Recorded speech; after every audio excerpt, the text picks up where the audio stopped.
जय विभूति। चैत्र शुक्ल पक्ष की कामदा एकादशी व्रत सर्वेशाम होने के कारण दिन मंगलवार दिनांक 8/4/2025 ईस्वी को एकादशी व्रत गृहस्थ वैष्णव सभी भक्तजन करेंगे। सर्वेशाम व्रत होने के कारण अगले दिन बुधवार दिनांक 9/4/2025 को गाय के घी से पालन करके व्रत की पूर्णता की जाएगी। इस व्रत के बारे में सूत जी भगवान कृष्ण को ध्यान करके प्रणाम करके समस्त ऋषि मुनियों से कहते हैं कि धर्मराज युधिष्ठिर जब भगवान से पूछते हैं कि चैत्र मास की एकादशी शुक्ल पक्ष की एकादशी किस नाम से है और क्या विधान है, सो विस्तार पूर्वक हे दीन बंधु हमें बताइए, जिससे समस्त भक्तजनों का कल्याण हो। इस कामना से जब पूछते हैं तब जाकर भगवान कहते हैं कि हे राजन, यह कथा जो है एक बार राजा दिलीप वशिष्ठ जी से पूछते हैं कि हे भगवान, मैं सुनना चाहता हूँ, प्रसन्नता से कहिए कि चैत्र शुक्ल पक्ष के नाम की एकादशी क्या है, कैसे करना चाहिए। तब जाकर वशिष्ठ जी कहते हैं कि हे नृपश्रेष्ठ, आपने बहुत उत्तम प्रश्न किया है। मैं आपसे जो कहता हूँ वह चैत्र के शुक्ल पक्ष की कामदा नाम की एकादशी है। यह पवित्र एकादशी पाप रूपी ईंधन को दावानल के जैसे जलाने की क्षमता है। इसमें सभी प्रकार से सभी पापों से मुक्त करके और पुण्य को बढ़ाने वाली है। इस कथा में हम आपको प्राचीन समय की स्वर्ण रत्नों से सुशोभित रत्नपुर नाम के नगर में मदोन्नमत्त पुंडरीक आदि नाग निवास करते थे। उस नगर में पुंडरीक नाम का राजा राज्य करता था। वहाँ पर गंधर्व किन्नर अप्सरा उनका सेवन करते थे और वहीं पर ललिता नाम की सुंदर अप्सरा और ललित नाम का गंधर्व रहता था। वो दोनों स्त्री पुरुष प्रेम से युक्त कामार्थ भाव से सदा एक दूसरे में आसक्त होकर धन धान्य से भरे हुए अपने घर में सदा क्रीड़ा करते रहता था। ललिता के हृदय में सदैव उसके पति बसता था और उसके पति ललित के हृदय में सदैव उसकी स्त्री निवास करती थी। एक समय सभा में पुंडरीक आदि गंधर्व क्रीड़ा कर रहे थे और स्त्री रहित ललित गंधर्व गान कर रहा था।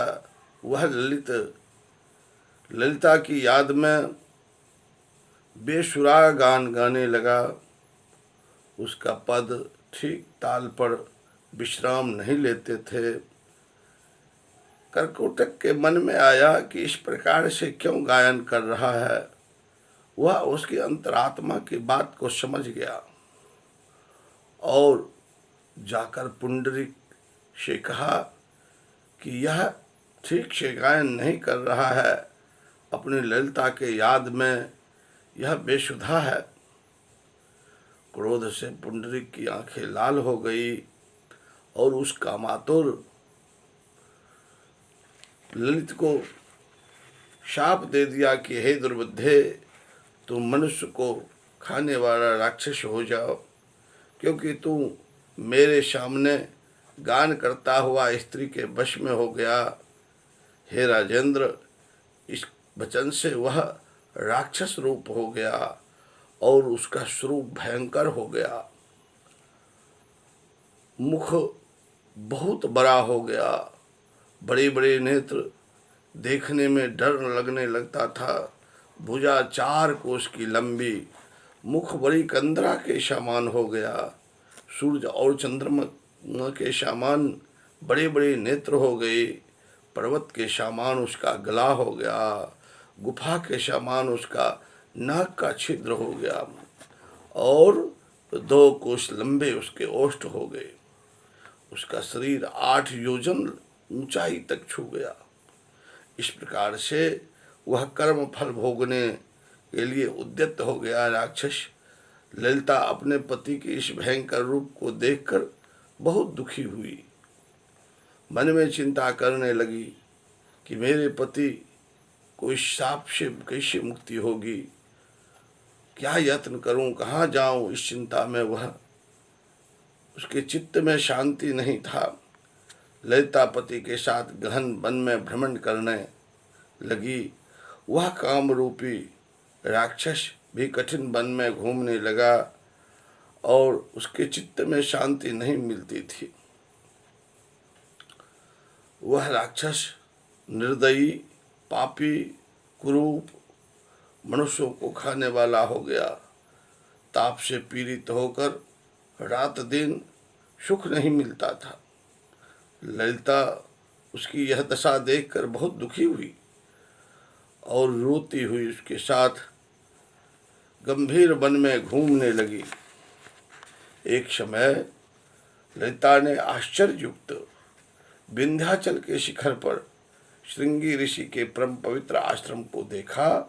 ललिता शीघ्र वहां गई और नम्रता पूर्वक बैठ गई। उसको देखकर ऋषि बोले, जो हे शुभे, तू कौन है और किसकी बेटी है, किस लिए यहाँ आई है, यह मेरे सामने सत्य कहो। ललिता बोली, वीरधन्वा नाम की महात्मा गंधर्व हैं, उनकी मैं बेटी हूँ। ललिता मेरा नाम है। पति के लिए मैं यहाँ पर आई हूँ। हे मुने, हे प्रभु, मेरे पति के शाप के दोष से राक्षस हो गया है। हे ब्राह्मण, उसका भयंकर रूप और बुरा आचरण देखकर मुझे सुख नहीं होता है। हे प्रभु, अब मुझे उसका प्रायश्चित बतलाइए। हे विप्रेंद्र, जिससे कि पुण्य से वह राक्षस योनि से छूट जाए।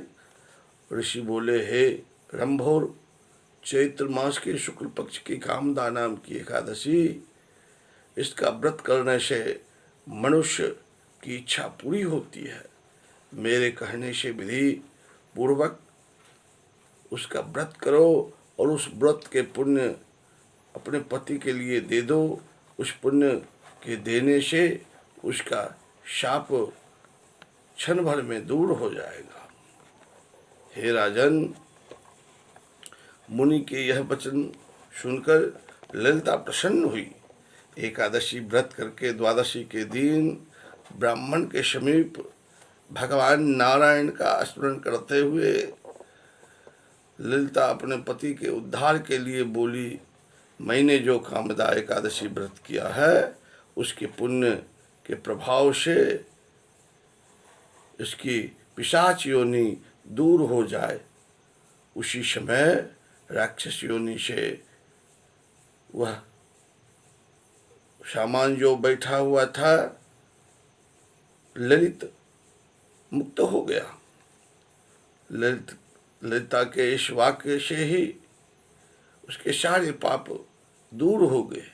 वह दिव्य देव धारी गंधर्व हो गया, उसकी राक्षस योनि दूर हो गई और गंधर्व हो गया।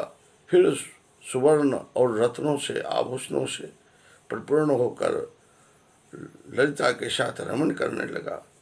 कामदा के प्रभाव से दोनों पहले से भी अधिक स्वरूपवान होकर विमान में बैठकर शोभा को प्राप्त हुए।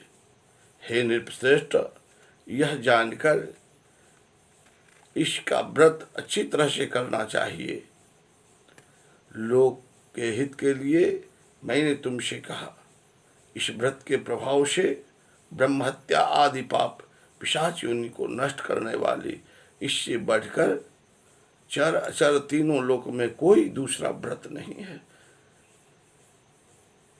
एक बार बोलिए प्रेम पूर्वक से जगत जननी जगदम्बा मात की जय, लक्ष्मी नारायण भगवान की जय। जय जय सीताराम, जय जय राधेश्याम। ओम नमः पार्वती पदे, हर हर महादेव महादेव महादेव महादेव। अगले एकादशी तक के लिए यहीं पर विश्राम। आप लोगों को इस व्रत का फल मिले, यही कामना के साथ यहाँ पर विश्राम लेते हैं। जय भगवती, जय श्रीमन नारायण।